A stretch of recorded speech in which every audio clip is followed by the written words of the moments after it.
大家好, I'm Nathan Rich, aka 火锅大王. If you recall, a few months back, I made a video talking about Donald Trump.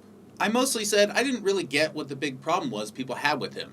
He's crass, he's vulgar, sure. Presidential? Not really. But he was refreshing because in some way, while he's definitely shady, he just doesn't seem like the type of person to be any kind of real danger to America.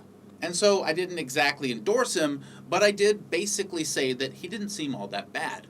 And I would probably vote for him to be re-elected. Well, to everyone watching this video now, please mark your calendar app with a big event, or take a selfie with this video in the background, because today I'm officially conceding I was wrong. In Trump's desperation to get a win for the upcoming election, he's put American soldiers in harm's way.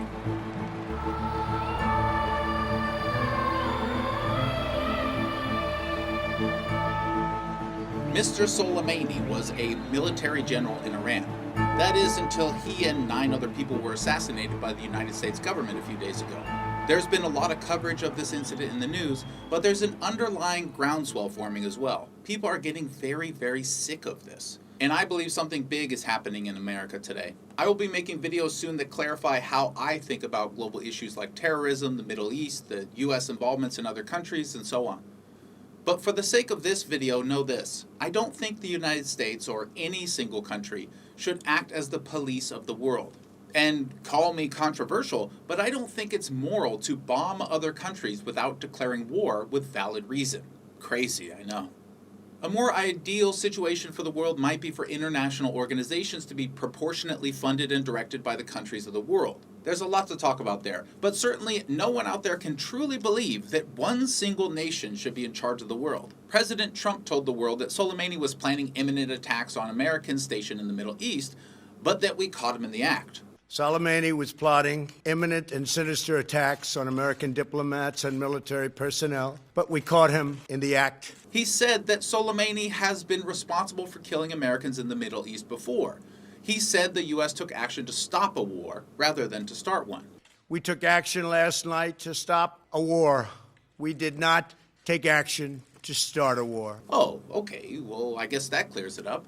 Wait, maybe this is just me, but for some reason it's really hard for me to understand this. But why are American forces in the Middle East again? We are at war in Afghanistan. We are at war in Iraq. We are at war in Kenya. We are at war in Libya. We are at war in Pakistan. We are at war in Somalia. We are at war in Syria. We are at war in Yemen. But Trump is trying to stop a war, remember guys? I mean, airstriking a general will definitely make Iran de-escalate and calm everything down. We have new information coming out of Iran. It is ending all commitments under the 2015 nuclear deal. It will no longer limit its enrichment of uranium, abandoning the accord's key provisions that block Tehran from having enough material to build an atomic weapon. Iran's military has launched, quote, tens of missiles at U.S. forces in Iraq. Wait, so airstriking a very famous, extremely popular general of a country doesn't de-escalate things? Weird. And notice they're attacking forces in the Middle East. They aren't attacking American soil. They aren't attacking America. They are attacking American forces in their region. So now it looks like we may soon be at war with Iran, too. Personally, I don't believe Trump saying it's all over just because he says America doesn't want escalation. There's a chance this thing can still spin out of control. Look, it's really simple to see this for what it is. If Iran murdered one of our generals, we would freak out and call it a crime. We would be at war. We would feel justified because we are right. We are the ones with the moral high ground because our ideology is correct. They would feel justified in the assassination because of the death and destruction in the Middle East that America has participated in. Both sides would feel right. But the fact is it's too complicated for simple right and wrong. Both sides would be a bit of both. So it comes down to this. If you feel that your acts of killing and destruction are right because your ideology, that's just not enough. If a population needs protection, it should be granted by international forces. When one country starts attacking another for ideological reasons, we risk ending up with war. And honestly, it's rarely clear who's on the right side. If you think that killing this general was justified solely because he planned to attack American forces in the Middle East, I disagree. I would argue that American forces shouldn't be in the Middle East in the first place.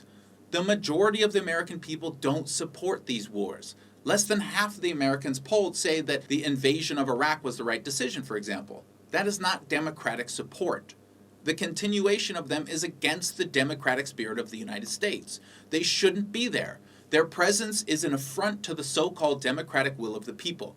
Their presence should be considered completely illegal in every sense. The American people don't want it. It is illegal, unless you concede to me that the United States is no longer democratic. But if you do that, you're in a world of deeper trouble. For then I will ask, what is the ideology we're supposedly spreading across the world? I think you'd only be left with capitalism, greed, money, justifications for fascist imperialism. The people of the US are finally getting sick of it. And why shouldn't they? 9/11 was nearly 20 years ago, but we're still killing people. When the US continued its war efforts in Vietnam, long after it knew it couldn't win, the people rebelled. And finally, the government was forced to withdraw. Illegal assassinations abroad is about as un-American as it gets. Or at least we used to understand that. Globally, I'm against hawkish behavior. And so, while I have many things to criticize the modern US left wing about, I find myself agreeing with their message today. No more war, no more imperialism in the Middle East. But even though Trump seems desperate to start a new war to raise his ratings, it's not entirely his fault. It's how the system works. When money is a key motivating factor in a government, we see imperialism. It's just that simple. I don't agree with much about the left's strange ideas these days, but they are definitely right about one thing. America needs to change. The stability of the world is now in serious question. This is almost exactly how World War I started, an ill-timed illegal assassination. World War II started from a militarily powerful regime deciding its ideology was so correct that other nations needed to adopt it, by force if necessary. What will this Iranian conflict start? Will the US only kill 500,000 more Muslims? Or will we begin the next and possibly final stage of humans' reign on this earth? That remains to be seen. Let's bring American troops home from the Middle East. Let's issue a formal apology to the Iranian government and people. Let's adopt a policy of pacifism. Empower internationally run organizations to keep peace. Let's move away from imperialism and focus more on our own people. Isn't that a fair desire? Be safe out there, everyone, and hug someone you care about. I'll definitely be weighing in on this situation quite a bit more soon, so stay tuned. I have a feeling it's going to get worse before it gets any better, despite what our media overlords are telling us. Thanks, everybody. See you soon.